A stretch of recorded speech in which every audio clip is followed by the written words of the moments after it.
Eternal devotees of God, let's now spend a few minutes glorifying God. One of the unlimited names of God is Krishna. Krishna means one who is all attractive. And other names of his, so many other names, but some of the names that we will chant this evening are Giridhar, Govind, Gopala. So let's chant Bhajo, which means let's chant. Chant Giridhar, Govind, Gopala, the names Giridhar, Govind, Gopala, all names of God. And based on the various pastimes of God when he descends to earth as Krishna.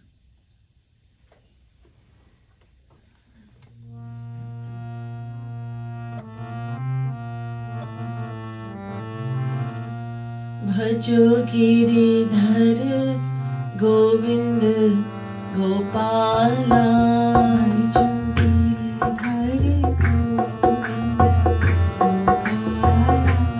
Bhajo Giridhar Govind Gopala, Bhajo Giridhar Govind Gopala,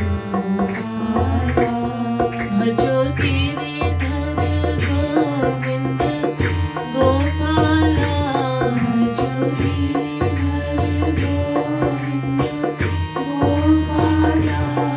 Bhajo Giridhar Govind Gopala, Bhajo Giridhar Govind Gopala, Bhajo Giridhar Govind Gopala, Bhajo Giridhar Govind Gopala,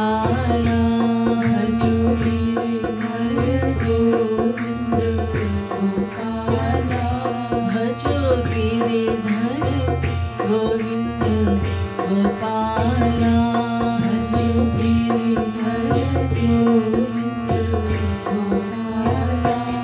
Bhajo Gopala Gopala, Bhajo Gopala, Bhajo Gopala Gopala, Bhajo Gopala, Bhajo Gopala Gopala, Bhajo Gopala, Bhajo Gopala Gopala, Bhajo Gopala, Bhajo Gopala, Bhajo Gopala, Bhajo Gopala, Bhajo Gopala Gopala, Bhajo Gopala, Bhajo Gopala Gopala, Bhajo Gopala,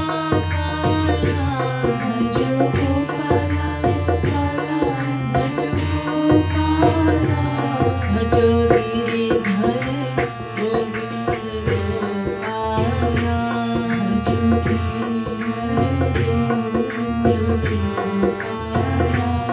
Bhajo Giridhar Govind Gopala, Bhajo Giridhar Govind Gopala, Bhajo Giridhar Govind Gopala, Bhajo Giridhar Govind Gopala, Bhajo Giridhar Govind Gopala, Bhajo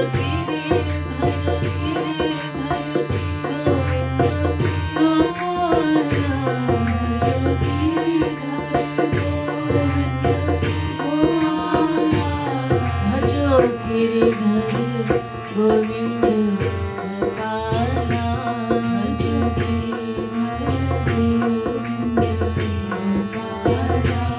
Bhajo Giridhar Govind Gopala,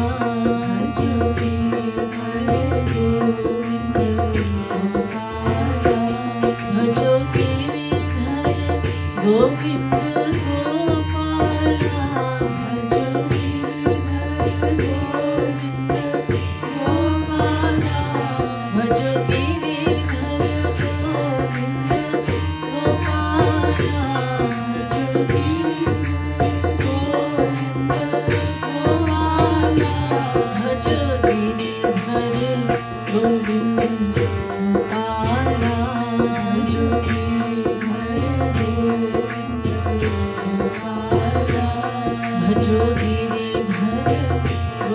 Gopala,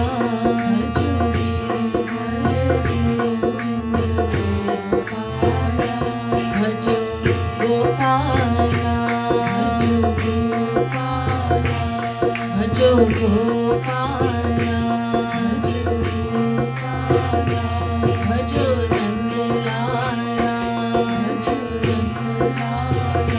Nandlala, bhajo Nandlala, bhajo Giridhar Govind Gopala, bhajo Giridhar Govind Gopala, bhajo Giridhar Govind Gopala, bhajo Giridhar Govind Gopala, bhajo Giridhar Govind Gopala, bhajo Giridhar Govind Gopala, bhajo Giridhar Govind Gopala, bhajo Giridhar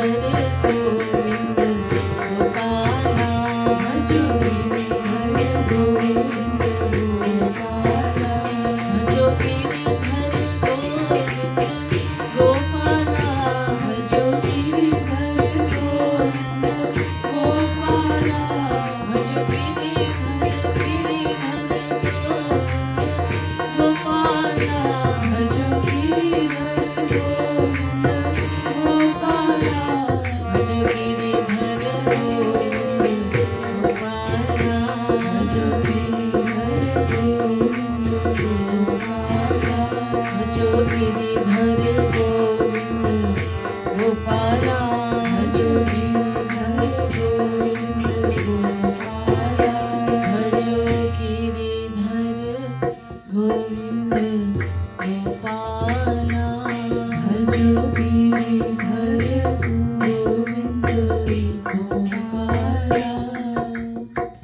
बोलिए वृंदावन बिहारी लाल की जय, श्रीमद् सद्गुरु सरकार की जय.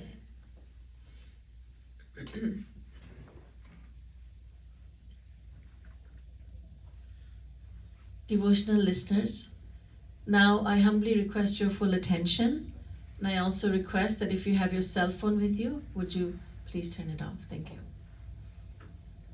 This is the fourth day of the talks on the essence of the Bhagavad Gita. Yesterday, I had started the topic of the diseases that are in the mind, the worldly mind, according to the Gita. Lord Krishna says to Arjun, O Arjun, give up desire, anger, and greed. Because these three are the gateways to hell. And if you cannot give up these three, then give up just two: desire and anger. And if you think that's too much to give up, just give up one. Give up only desire.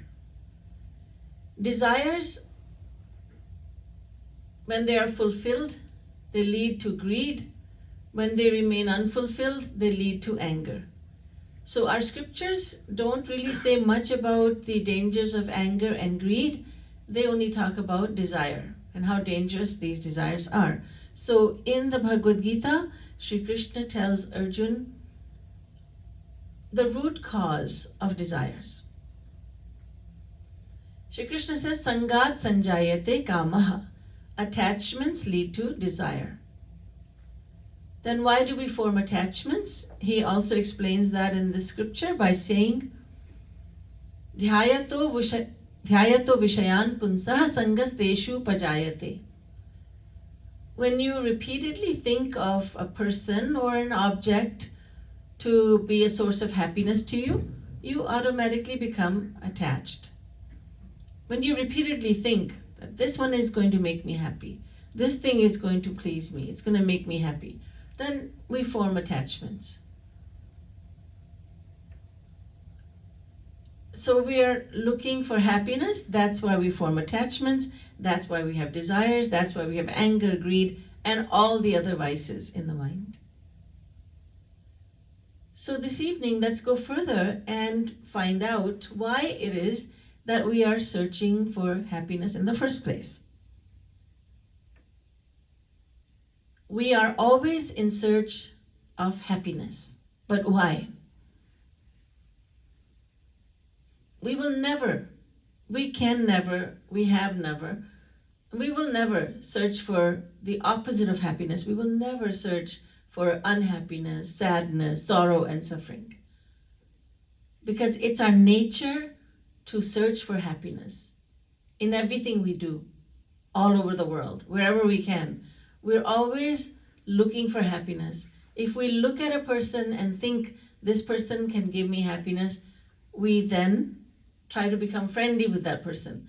If we think that there's no happiness to be had, we turn away. We avert our gaze. We are slaves of happiness. But why? Lord Krishna says, Mamaivansho jivaloke jiva bhuta sanatana. O Arjun, all individual souls, and there are countless individual souls, all individual souls are my eternal part and parcel. They're my ansh, they are my part and parcel. They belong to me. We are part and parcel of God. And God has unlimited names. One of those names is Anand, meaning bliss, meaning happiness, which is unlimited, everlasting, and ever increasing. God is Anand, God is bliss, God is happiness, unlimited, everlasting, and ever increasing. So we are part of God, and God is happiness. Now, it's a law of nature, and it's a law of science also, that every part desires to be united with its entirety, its source. We see this everywhere. We may not have paid attention, but if you burn a fire, if you start a fire, you'll see that the flames are rising upwards towards the sun because they are part and parcel of the sun. If you observe the course of a river, any river in the world, you will see that every river flows towards the ocean. For instance, the holy river Ganga. It flows for miles and miles, and it empties into the Bay of Bengal in Ganga Sagar. And then it finds its fulfillment. Every river is a part and parcel of the ocean, and so when it empties into the ocean, it finds its fulfillment. Now there's no more movement. It has merged within the ocean. If you take any object of this world in your hand and you let go of it, it will fall downwards because the earth will attract it. Why? Well, that's a law of gravity, you'll say. Yes, but what it really means is that this object, it could be a coin, it could be a piece of cloth, it could be a pencil, a pen, anything. It will go towards the earth because it belongs to the earth. This is a law of science and law of nature. Every fraction, every part has an affinity, a natural affinity towards its source, for its source, I should say. So it is that we individual souls have a natural love for our source, and that is God. And God is another name for happiness. And that is why we are always searching for happiness. We are walking because we want happiness. We are running because we want happiness. We are sitting down and standing and laying down and sleeping and waking and eating food and pushing the plate of food away and talking to people and remaining silent. Whatever we are doing just so that we could be happy, hoping that this action of mine will bring me happiness. We're always searching for happiness simply because we are part and parcel of God, our source. Two mutually contradictory activities, so many of them, are performed for the same reason. Like I said, going to sleep and waking up, sitting and standing, eating and not eating, laughing and crying. You may think, well, laughing, yes, I understand, laughing for the sake of happiness, but crying for the sake of happiness? That doesn't make sense. Imagine that there is a person who has lost everything. Very unfortunate, very many tragic events have unfolded all at once. And he has lost his family, he has lost his money, he has lost everything. His good name, everything is lost. Now he is so unhappy. There is so much suffering that he cannot tolerate it. So he cries. You see him crying, you say, oh, poor man, he's crying. But if crying is not for the sake of happiness, and if he's crying for the sake of unhappiness, then why would he be adding to his misery? Fact is that he's crying because that act of crying, it releases some of that suffering. He receives some solace, some amount of not happiness, but some relief from his misery through the act of crying. So even crying is an action that we perform for the sake of happiness. Two people are getting married. You ask them why.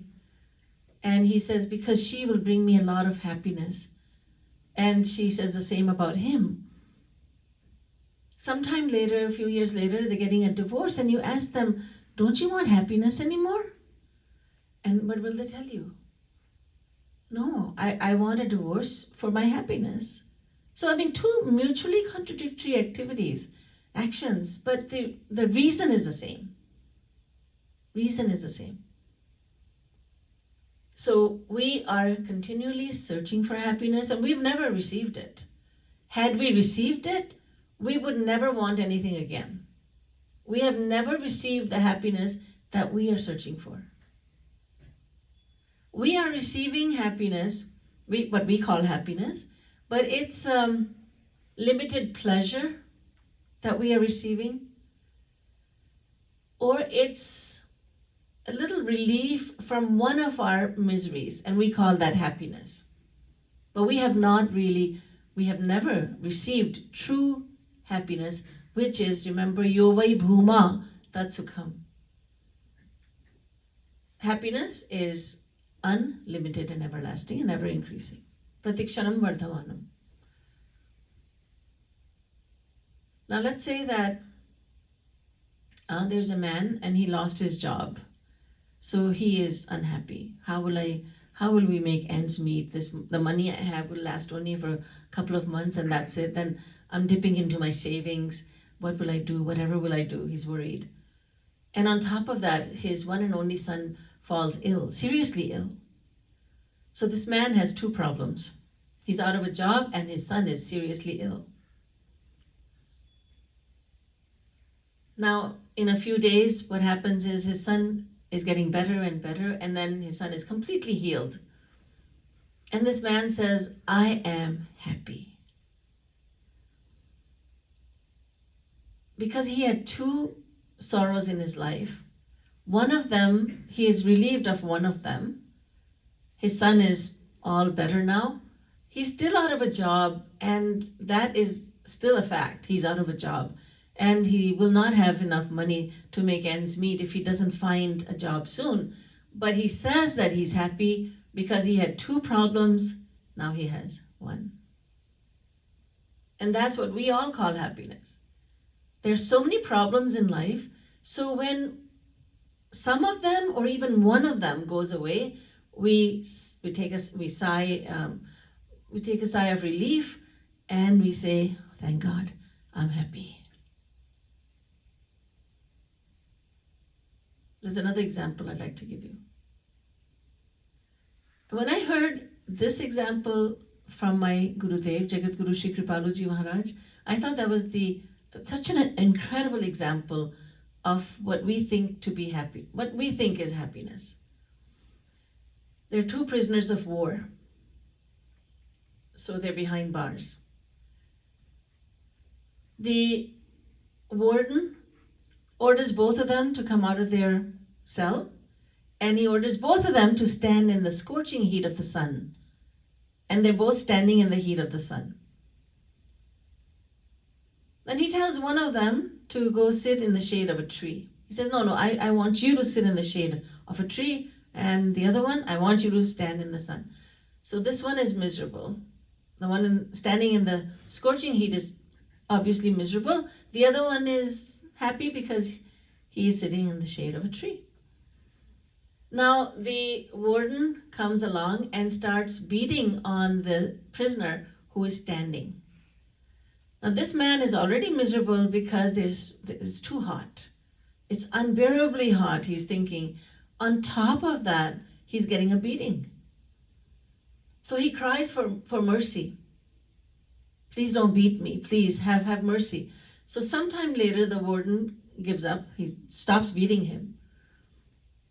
So now this man is standing in the heat of the sun, and he is now no longer being beaten. So he had two problems, now he has one. Now the other one, the guard or the warden, turns his attention on the other prisoner and says, why are you sitting there? Come and join this one. So why all of a sudden he has to obey? So now both the prisoners are standing in the heat of the sun.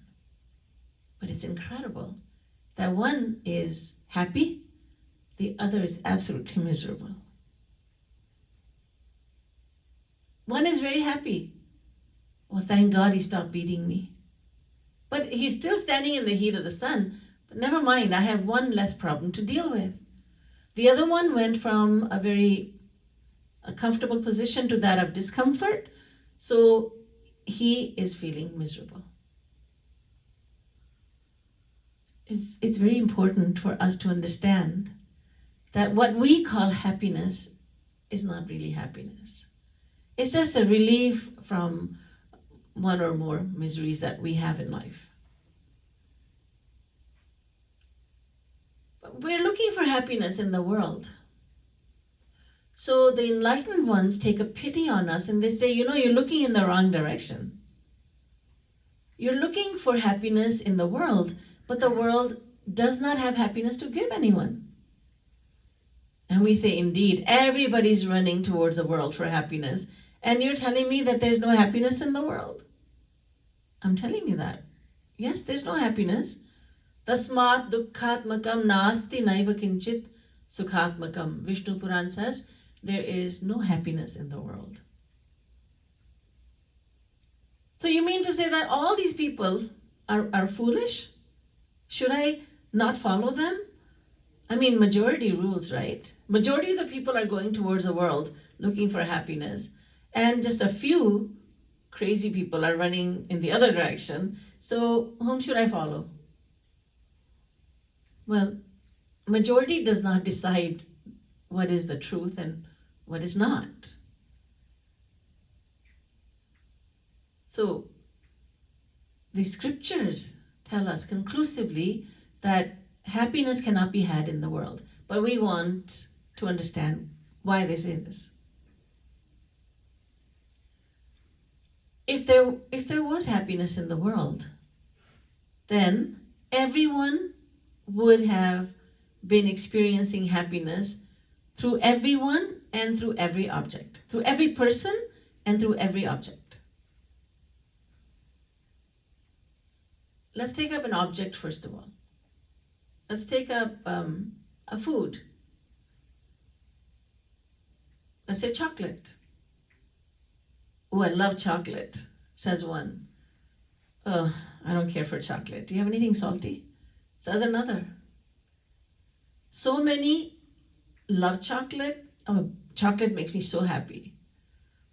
And so many others detest chocolate. So is there happiness in chocolate? If there were, then everybody would have been happy with chocolate or onion and garlic. Some say onion and garlic enhance the flavor of food. But there are so many people who will not touch onion or garlic. They would not touch it. They would say, oh, it stinks. The other one is saying, so flavorful, it smells great. Is there happiness in onion and garlic? Or is there not? Some say yes, some say no. A very ritualistic Brahmin, if you just joke around with him and you say, I've invited you for lunch, for bhiksha, and I would like to tell you that this food is delicious. I hope you enjoy it. It's got nice onion and garlic in it. And this ritualistic Brahmin would say, no, thank you, I'm not hungry. He has never touched onion or garlic. He doesn't want to eat them. He doesn't think there's happiness in these. There is actually nothing in the world that makes everyone happy. You'll say, no, there is something. Water. Water makes everyone happy. Although personally speaking, I have talked to many people who say, I don't like the taste of water. And that's amazing to me that someone doesn't like water, because the water has to be flavored water. It has to be sparkly water, flavored water. It has to be some fancy water, but what God gave to us, I don't like that water. I don't like water. But generally, everyone likes water, right? It's a hot summer's day and you're given a cold glass of water. There's so much happiness in that. You think, this is making me so happy. This is so satisfying. So water makes everyone happy. Is there happiness in water? No. How can you say that? Because if there were happiness in water, then water would make everyone happy at all times. If there was happiness in water, we would keep on drinking water because there's happiness in it. We would never tire of it.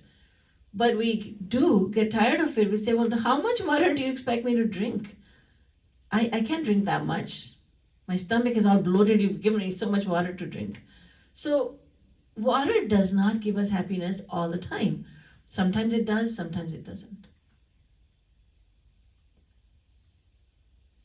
If we're going to, if the world had happiness to give us, then all the objects, all the foods, and all the people would give each and every one of us happiness at all times and in the same limit.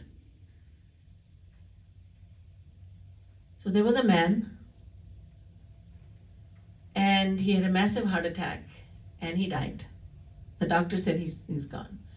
When his wife heard this news, she was so shocked and she was so saddened to hear this that she couldn't bear the grief, and so she fainted.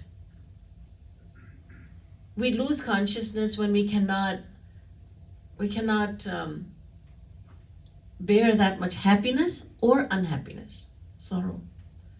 So she couldn't bear the news, the sad news, and she lost consciousness. This man has a son. The son heard that his father is gone, so he started to cry profusely. But he didn't faint like his mother. The deceased man, is a best friend. They're practically brothers. He heard the news. He also started to cry, but he didn't cry as much as the man's son. The neighbors got the news, and the man said to his wife, "Did you hear, my dear, did you hear that our neighbor just had a massive heart attack and he died?" She stopped what she was doing. She said, "Oh, that's too bad." Then she went back to what she was doing. He went back to what he was doing. They're unaffected. There's neither happiness nor unhappiness, nor sadness. There's no happiness or sadness when they hear this news. But there is a man in the city, when he hears this news, he starts to celebrate. And you think, what kind of demonic person is this? Why would he celebrate someone's death? Because this man owes the deceased man a substantial amount of money. And it was a private loan. There is no written proof. And it was a very private loan. And this man, now he's thinking, oh good, I don't have to pay back that loan. So he tells his wife, let's go out and celebrate. She asks, what? Don't ask, let's just celebrate. Let's go to the most expensive restaurant. And she wonders what's going on with him. He's not that generous. But why today? She doesn't understand. She said, it's all right. So now the wife is miserable, the son is miserable, the best friend is miserable. Neighbors are unaffected, and one man is celebrating because someone died. Now, the doctor comes out and says, no, I made a mistake. I'm so sorry. He's not dead. He's alive. He lives on. And the wife hears this news, and by this time she had regained consciousness. She hears, he's alive, and she faints once again. Earlier she fainted with sorrow, now she fainted with happiness. The man's son had stopped crying, but he starts crying all over again. Earlier, tears of sadness, and they tend to be hot tears in temperature. Now tears of happiness, joy, they tend to be cold in temperature. The best friend had also stopped crying, but he's also now crying, but he's not crying as much as the man's son. The neighbors are again more or less unaffected. The husband says, well, great news. The neighbor didn't die, he's alive. The doctor made a mistake. Oh, well, that's good. And they both go do whatever, they resume their daily activities. But that man who was celebrating, he gets a phone call. He gets to know. You don't have to get a phone call. He was checking his Facebook page. And he finds out that that man is alive. He didn't die. And he cannot digest his food. And his wife is asking him, what happened? He's stunned. He cannot talk. And after some time, he just says, let's go. But dessert? No, this is not the night to celebrate. What's going on with you? Don't ask. So he's miserable. So now, is there happiness in this man? The wife says yes. The son says yes. The best friend says yes. The other man says no. This man is full of misery. And the neighbors say, well, there's no happiness. No, there's neither happiness nor unhappiness in him. And even the ones who say there is happiness, this man does make me happy. One says he makes me 100% happy. Another says 70% happy. Another says 50% happy. What's going on? Jate kachhu nij swarath hoi, ta par mamta kare sab koi. Ramayana says that everyone, an individual loves another only because the other person is fulfilling his selfish motive, his self-interest. So the greater the self-interest, the greater the level of happiness that she's deriving from him. The wife has the most to gain from the husband, so she says there's 100% happiness in him. Their son has less to gain from his father, so he says 60% happiness. The friend has still less to gain from his best friend, so he says 40%. And this is what goes on all over the world. In every family, this is going on. When we say, this one has happiness to give me, it depends on how much self-interest is being fulfilled through this person. Yajnavalkya was a great sage. He was the guru of King Janak. And he said, he was telling his wife, Maitreyi, Nava are patyuh kamaya patih priyo bhavatyatmanastu kamaya patih priyo bhavati.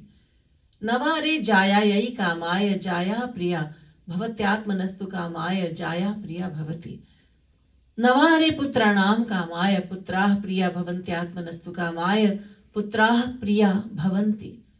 Nava are sarvasya kamaya sarvam priyam bhavatyatmanastu kamaya sarvam priyam bhavati. Atma vare drashtavya shrotavyo mantavyo nididhyasitavyo Maitreyi. Oh Maitreyi, listen to this. and then reflect upon what I'm saying, and then believe it, that there is no husband who does anything for the happiness of his wife, and there's no wife who works for the happiness of her husband. Children do not work for the happiness of their parents. No one does anything for another, for the other person. Everyone loves the one from whom they suspect to be a source of happiness to them. That is what is taught to us by the Bhagavad Gita and other scriptures. That happiness cannot be had through the world. World does not have happiness to give. It's like when you go to a mall and you want ice cream, and you go to a shoe store and you say, I want chocolate ice cream with sprinkles on top. Excuse me, is that a name of a new shoe that's come out? No, I mean chocolate ice cream with sprinkles on top. But this is a shoe store. Oh, okay. So you need to go to the ice cream shop down the corner.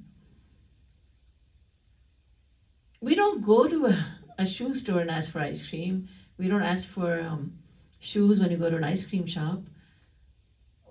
So why should we go to the world and ask for something which is divine? Something which is unlimited, everlasting, and ever increasing. The world does not have it. It's just that we have taken some terminology, some terms from the divine world, and we are using it in the material world. One word is happiness. We are using it in the world, but the fact is that we don't even know what happiness means. This reminds me of the time when I went to Trinidad for the first time, and I learned that what I call turmeric was something else. What they called saffron, I should say, and what I call saffron were two different things. What they call saffron was turmeric powder. When I said saffron, I meant those strands, those very precious kind of strands that are very fragrant, and you mix them into milk and the milk becomes fragrant.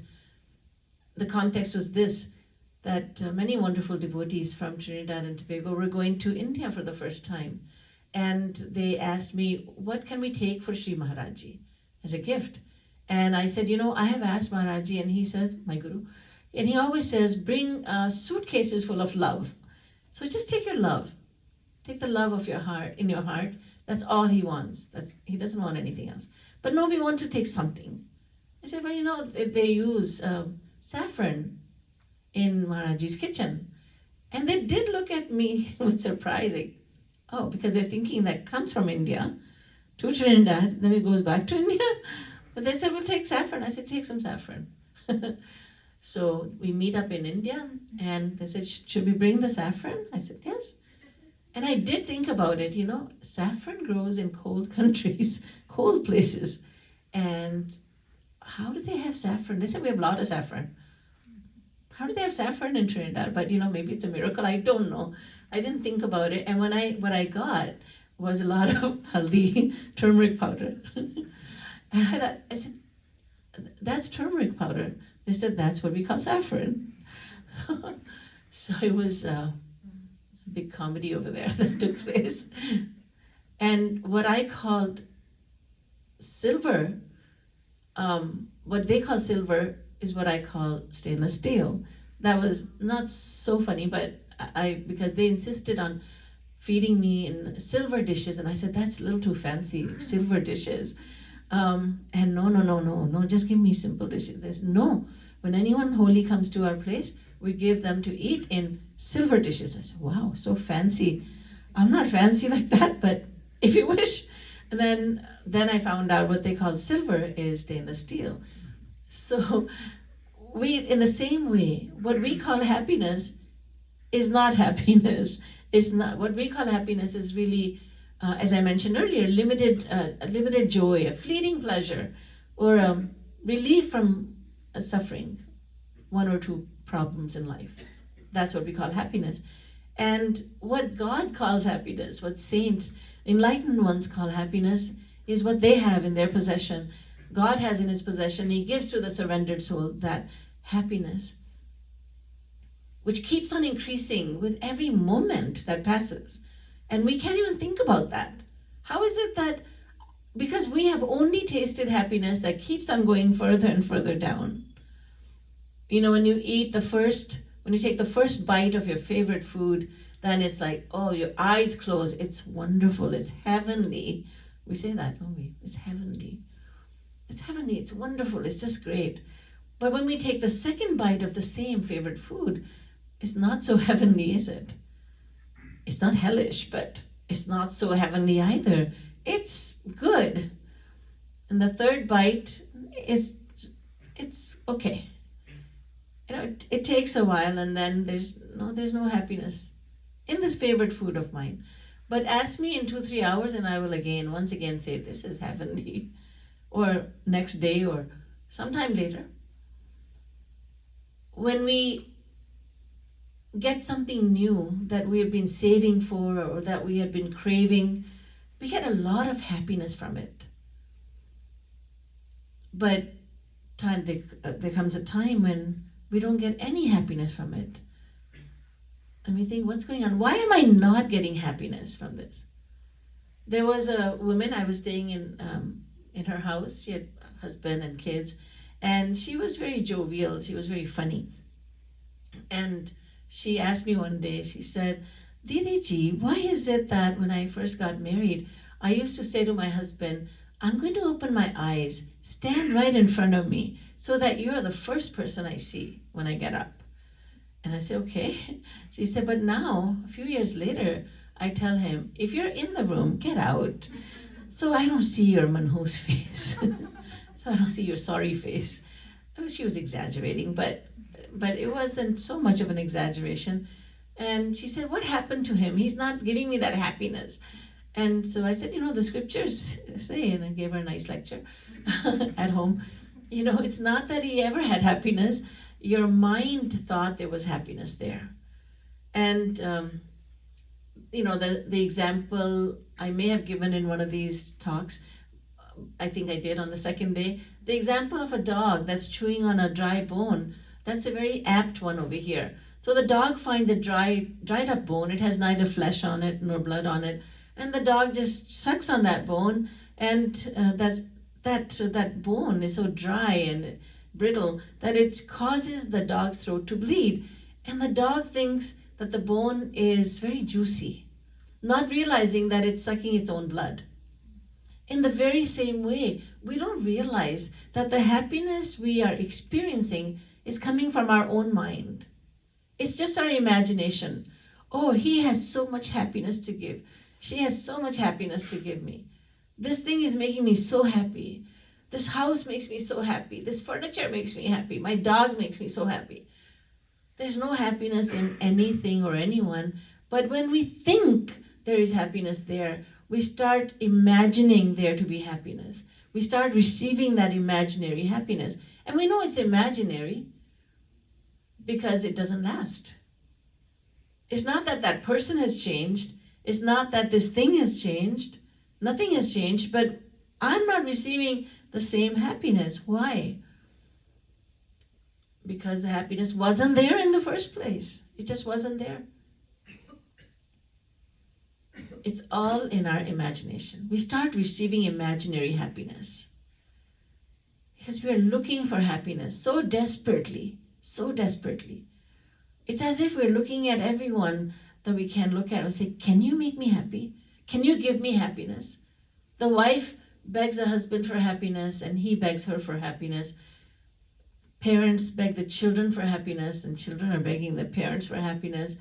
And everyone is promising one another, I'll make you so happy. I'll make you very happy. How can we make someone else happy when we don't have happiness to give anyone?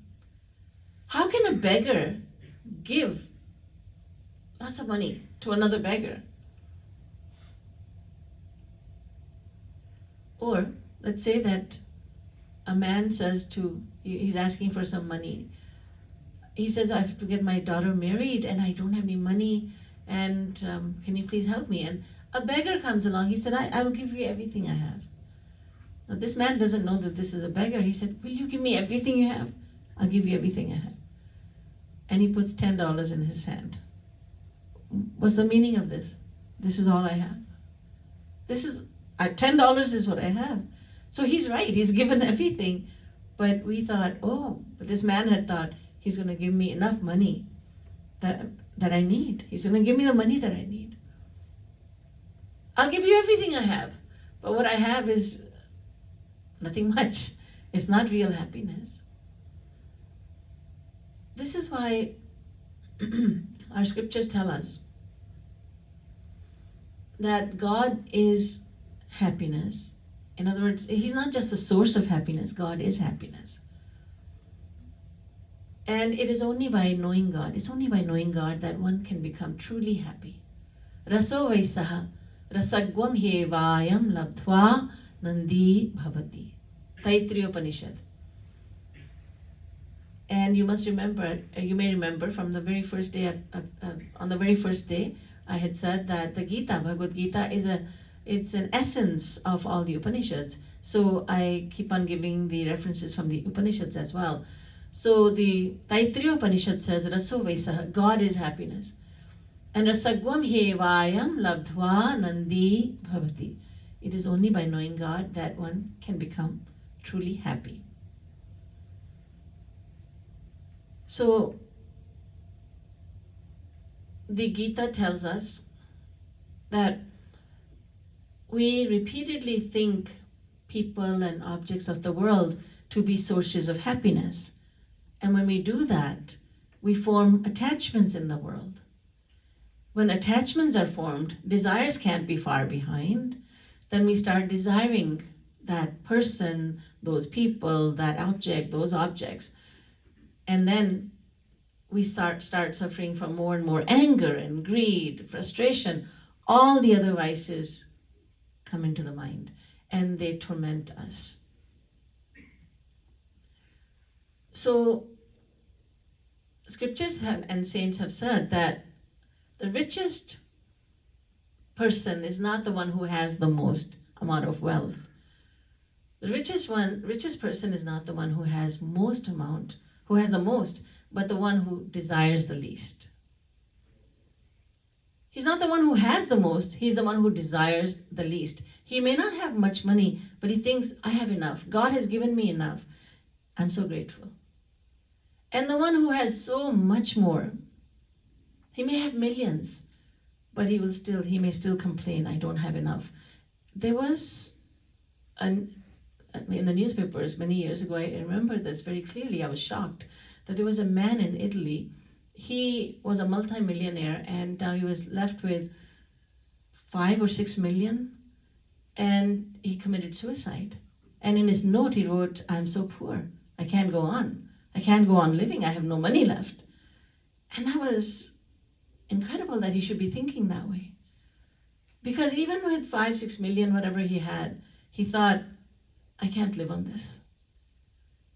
So he's unfortunate.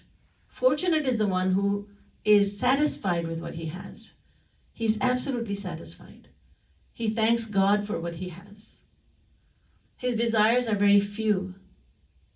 He adjusts to his situation in life. There was a holy man who sought shelter in a dharmashala. In India, there are these very basic accommodations in an inn, and in many of them you can stay free of charge for the night or for a couple of days. So a holy man sought shelter in a dharmashala, and a businessman who was traveling, he couldn't find any other accommodation at that time. So he also came into this inn, in this dharmashala. And it was a cold night, and they were both given basic bedding, and there was a blanket, but the blanket was not big enough for the businessman who's now struggling. And the holy man saw this man who could not sleep all night. He's pulling his blanket up, and then his legs get cold, and he's pulling it down, and he's doing this again and again. So the holy man said, my good man, may I suggest something? you are trying to fit the blanket to your body. Why don't you try to fit the body to the blanket? Why don't you curl up and the blanket would be enough? You're trying to fit the blanket to your body. That's not working out, is it? So why don't you try to fit the body to the blanket? And there is a great lesson in all of us, isn't there? So the Supreme Lord, Shri Krishna, says to Arjun and to all of us, because Arjun is representing every man, he's representing all of us. Shri Krishna is telling us how it is, why it is that we have desires in the first place. He has told us the science of desire. He's taken us to the root cause of desire, which is attachment. And then he takes us to the root cause of attachment. And so that we can figure all this out with his grace, and so that we can examine our daily lives. What am I doing? I have this desire. Oh, this desire has come about because of my attachment. Isn't it wonderful to figure this out with the help of the Geeta? That I am wanting this. Why am I wanting it? It's because of my attachment. Why am I getting attached? It's because I think there's happiness in this. And by understanding our worldly desires, we can minimize them. We can reduce them. So this is a powerful lesson that the Bhagavad Gita teaches us. So in these 2 days, I've talked about the science of desires. It's only when we minimize our desire for the world that we can desire God. Because we cannot desire, we will have no time to desire, or no inclination, no desire to want God, because we are wanting the world so much. So Shri Krishna has taught us the science of desire, and then with the other scriptures that came in, that I spoke about, we have learned that where happiness lies, why it is that what we should not be looking towards the material world for happiness. The Bhagavad Gita has more lessons to teach us, and I'm very grateful to you for giving me the opportunity to speak to you about the Gita, and I look forward to serving you again tomorrow evening. Boliye Vrindavan Bihari Lal ki Jai. Srimad Sadguru Sarkar ki Jai. Jai Jai Shri Radhe. Jai Jai Shri Radhe. Jai Jai Shri Radhe.